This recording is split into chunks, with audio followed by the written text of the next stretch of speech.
Okay, so I am excited to introduce you to Spiritwood Disc Golf Course.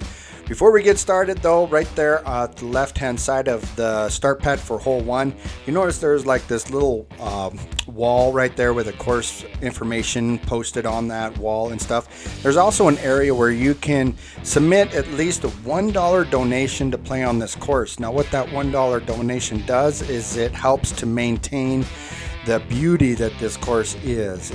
This is maintained by the Bitterroot Disc Golf Club, and they do an amazing job at keeping this very well maintained. So this is on an honor system, so please respect that, and at least feel free to please donate at least $1. If you want to donate more, I guess that's totally up to you, but they really truly only ask that you at least deposit $1 if you play this particular course. Now, all that being said, a couple of key things that you need to be aware of with this course. If you are coming up as an individual or in small groups, you definitely have the right to come up here. You do not have to contact the owner at all. It's completely open and available from dusk until dawn. But if you are in a much larger group, like let's say a church group or school group or something along that effect, then he does ask that you at least email him and give him a little heads up that you're going to be coming up there in a much larger group. To get his email information and stuff, just click the link in the description of this video to go to the Disc Golf Course Tours website, and his email information is posted there towards the bottom after you scroll down past the pictures of the start pads in the general information area. So moving on to the next topic, the other thing that the owner asks is that while you are playing this particular course, please do not mess around with the foliage. Don't be stealing rocks and picking flowers. Apparently this is a problem. Please respect his property. Leave things as much as you possibly can as they were before you even got there. That being said, you'll notice that there's a bunch of little white buckets and stuff posted throughout this course. Those white buckets are for trash cans, but for the most part, please, if you pack it in, also pack it out. Don't be just dumping your garbage throughout this course. Help respect this course and help keep it clean so that people don't have to come up behind you and clean up after you. The other thing to be aware of is if there is a tournament on this course, then it will be closed to the general public. So if you are not part of a tournament and there is a tournament on that specific day, then do not go up to this course because you will not be able to throw this course unless you're part of that tournament. There is also an outhouse available, so if you need to utilize that at any point in time, there is one available down towards the main parking area. So the other thing that I want to talk about is, and I'm going to butcher this. I know I'm going to butcher this because I don't speak Latin very well, but they got these really neat signs that are posted at a few of their tee boxes. Actually, before I go over that, one thing I want you to be aware of in this video right now is we're backtracking through the course to get to hole 10. Be aware of oncoming traffic that's thrown at hole 5. So especially if it's a busy course that day, there can be a lot of discs flying at you from that direction. Please give them the right of way because they're actually still playing the game and you're backtracking to get to start pad 10. I do want to bring that awareness. When you're actually throwing this course, please give them the right of way. Stay clear of them. Either stay off to the left hand side of that so that way you don't interfere with their game. If there's nobody there, obviously it's not too big of a worry. But going back to the signs that they have posted on some of these. In fact, here comes a sign that I'm talking about right now. We'll catch a glimpse of it right there on the right hand side there. On there is the Latin term, like I said, I'm going to butcher this. It's UbiAbore Vitam or something like that.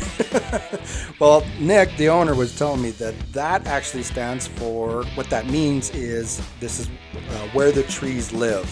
And talk about a perfect saying for this particular course, because as you can see, there's trees everywhere. It's just an amazing, beautiful course. There's a bunch of water traps throughout the whole entire course.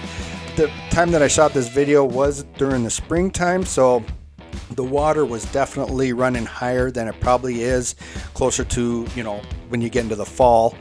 But It is very green, a lot of water traps all over the place, which I think is cool. I love water traps in the course, me personally. I don't know, you can tell me what you think in the comments below, but having those water traps really adds to the challenge. You got all these trees and all this foliage.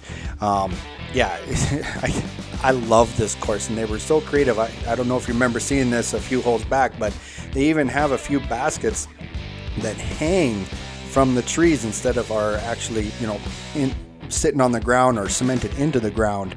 And I was talking with Nick, and see, here's one example of what I was talking about right there. He has plans to actually do that to a few more baskets. It's definitely something unique that you don't see on very many courses. So that aspect of things I thought was really cool. This particular hole does have multiple tees. So you see there's a second option right there on the left. So you can throw multiple tees on hole 15. Going all the way back to hole number 1, there is 2 baskets on that hole. You can throw one at the shorter distance or one at the longer distance. Both those baskets are always in play. So whichever one you choose to do, go for it. There's a couple other holes that have multiple tees. I can't think of them off the top of my head, but all that information is on the website. So click the link on the description of this video to go to the website to get additional information if you want to check that out. So now hole 16 is a very long hole. It's kind of open in the beginning here, and then it gets into some treed areas. But how it finishes, in my opinion, is just beautiful, beautiful hole. So after you get through the treed area, then you got to cross this little waterway, and here's the basket kind of nestled in amongst all these trees. Makes it a very challenging hole in my opinion. Again, you can just see this is a beautiful course, very well taken care of, and please respect that. I can't stress that enough. So as we continue to go through this course, I just want to take a moment and say thank you to all my subscribers that have subscribed to the Disc Golf Course Tours YouTube channel. If you are not a subscriber, please hit that subscribe button. We definitely appreciate everyone's support as far as that goes. If you're liking this video so far, don't forget to smash that like button. That would also be great.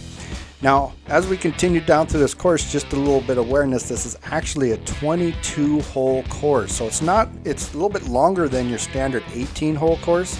And there is some long holes, obviously, throughout this course, but there's also a fair amount of short holes too. So it still takes about, I don't know, an hour and a half or so to go through it. Huge shout out to these gentlemen right here. They decided to put their game on pause so that I could shoot this video and walk straight through this course. So if you guys are watching this video, thank you once again for being patient and letting me go ahead and do my thing and putting your game on hold for a few minutes while I walk through. So appreciate that. Thank you very much. Now, so here we're getting closer to the end. We are on hole 20. This one just kind of throws across this road. This is a very well-traveled road. That's the road that leads up to the main parking area, so please be cautious of oncoming traffic when you're throwing that hole. We're going to go across that little waterway again, and here we're going to approach hole 21. Hole 21 pretty much shoots straight down towards this house. It's kind of off to the left a little bit, and then we're just going to throw hole 21. That's going to basically go the opposite direction of this hole, right back to the main parking lot area. All right, my friends, I hope you appreciate this video. If you do get a chance to go throw Spiritwood Disc Golf Course, I highly recommend it. It is an amazing course, and they have really worked really hard to make it an amazing course, so please be respectful of that. Again, smash that like button if you enjoyed this video. All right, my friends, we'll see you down the road.